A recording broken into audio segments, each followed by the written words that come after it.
রমজানে নিত্যপণ্যের দাম নিয়ন্ত্রণে রাখতে দেশের বিভিন্ন জেলার বাজারে অভিযান চালিয়েছে ভ্রাম্যমাণ আদালত। গতকাল বিকেলে নোয়াখালীর সেনবাগের বিভিন্ন স্থানে অভিযানে 9টি ব্যবসা প্রতিষ্ঠানের মালিককে 98,000 টাকা জরিমানা করা হয়। এ সময় মুসলিম হোটেলের মালিককে 3 দিনের বিনাশ্রম কারাদণ্ড দেওয়া হয়। পটুয়াখালী জেলা সদরে জেলা প্রশাসকের নেতৃত্বে বিভিন্ন নিত্যপণ্যের দোকান পরিদর্শন করে জেলা বিশেষ টাস্কফোর্স কমিটি। দিনাজপুরের হিলিবাজারে অভিযানে বাড়তি দামে পণ্য বিক্রি না করতে সতর্ক ও মূল্য তালিকা টাঙানোর নির্দেশ দেওয়া হয়। এদিকে রমজানে পণ্যের মূল্য স্থিতিশীল রাখার লক্ষ্যে বিশেষ টাস্কফোর্স কমিটির মতবিনিময় সভা হয় বন্দরনগরী চট্টগ্রামে।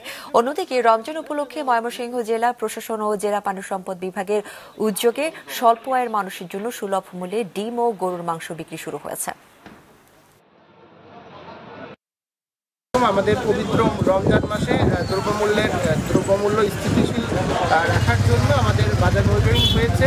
কয়েকটা পণ্য যেমন লেবু ছিল, শসা পাখির এবং তেলের একটা সংকটের বিষয়, এগুলো বিষয়ে আমরা পর্যবেক্ষণ করলাম।